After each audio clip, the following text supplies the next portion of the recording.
Renate had always thought of herself as a caring mother, tirelessly giving to her son, Max, and his wife, Lena, for years. She believed that her sacrifices were acts of love, and surely they would see her as a cherished part of their lives.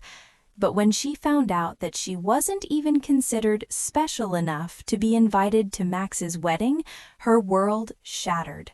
In that moment, everything changed. Renate realized that true love was never meant to be bought, and for the first time in her life, she put herself first.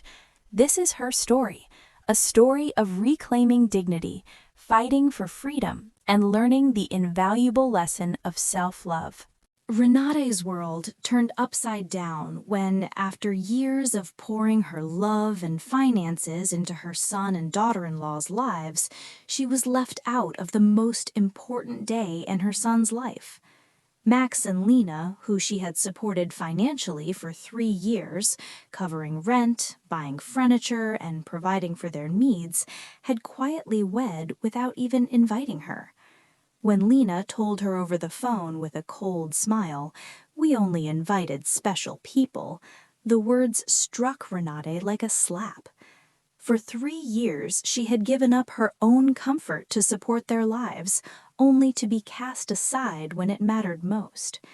Standing in the living room of her own house, holding the phone, Renate felt the weight of those words sink in. She had spent countless hours planning for the wedding, purchasing a dress for the occasion, and preparing to offer them a gift of $1,000. Now, all of it seemed meaningless. The lie was evident when Renate saw photos on social media, a wedding where Lena's parents and siblings posed proudly next to the couple, a celebration that Renate wasn't even a part of. But the most painful part was that they had taken her help for granted. The money, the sacrifices, and the love she had given them were all forgotten in the face of their selfishness. Then came the phone call a week later, when Lena's voice was no longer confident but desperate. The rent was overdue, and they needed Renate's help to avoid eviction. It was a bitter reminder of all the times Renate had provided for them, only to be ignored when she needed them most. This time, Renate's response was calm but final. "Didn't I warn you that I only help special people?" The silence on the other end of the line was deafening. For the first time, Renate stood firm. She reflected on the countless times she had financially supported Max and Lena over the years, more than $33,000 in total. It was money she had taken from her late husband's inheritance and her own retirement savings, all of which had been spent to sustain 2 adults who couldn't even pretend to value her presence.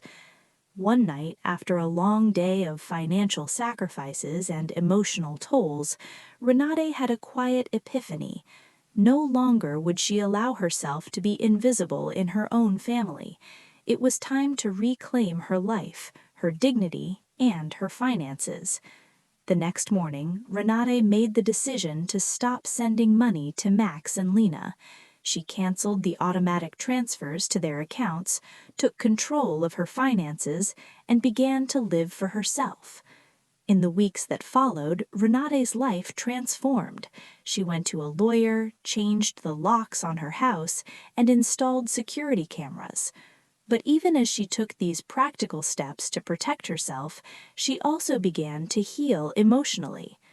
Renate reconnected with her own life. She went for walks, started painting again, and treated herself to things she had long neglected.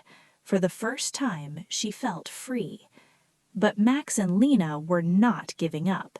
They tried to manipulate her further, even bringing a lawyer to her home, suggesting that she was mentally unstable and needed a guardian.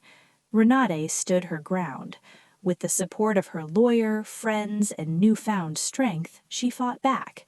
When the case went to court, Renate's lawyer exposed the truth. Max and Lena were motivated by greed, not concern for her well-being. The judge ruled in Renate's favor, confirming that she was fully competent to manage her affairs and that the lawsuit was a baseless attempt to gain control of her finances. After the court case, Renate's life took a new turn. For the first time in years, she was free from the chains of financial dependence and emotional manipulation. She moved into a small but cozy apartment, surrounded by things she had chosen for herself, not for anyone else. She traveled the world, indulged in her love for painting, and spent quality time with friends who truly valued her for who she was. Her mornings were no longer filled with worries about bills or Max and Lena's needs. Instead, she woke up to a cup of coffee, a new adventure, and the peace of knowing that her life was finally her own.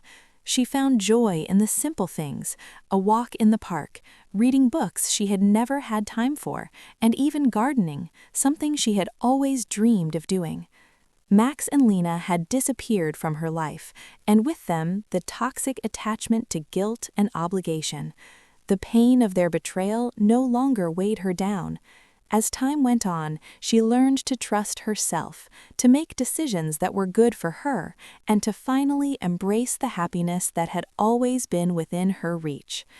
Renate's story is one of transformation, from a woman who thought love meant giving endlessly to a woman who understood that true love starts with self-respect and boundaries. She now walks a path of freedom, not just financially, but emotionally and mentally. Her journey continues, one where she writes her own rules, builds her own legacy, and lives each day with a renewed sense of joy and purpose. For Renate, the future is brighter than ever.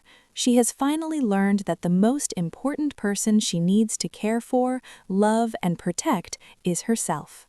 For the next chapter of Renate's journey, don't forget to subscribe to stay updated. If you enjoyed this story, please like and comment below.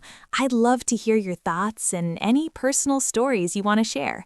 Your support means everything, and there's more inspiring tales coming your way. Stay tuned for more stories that will leave you thinking, feeling, and growing.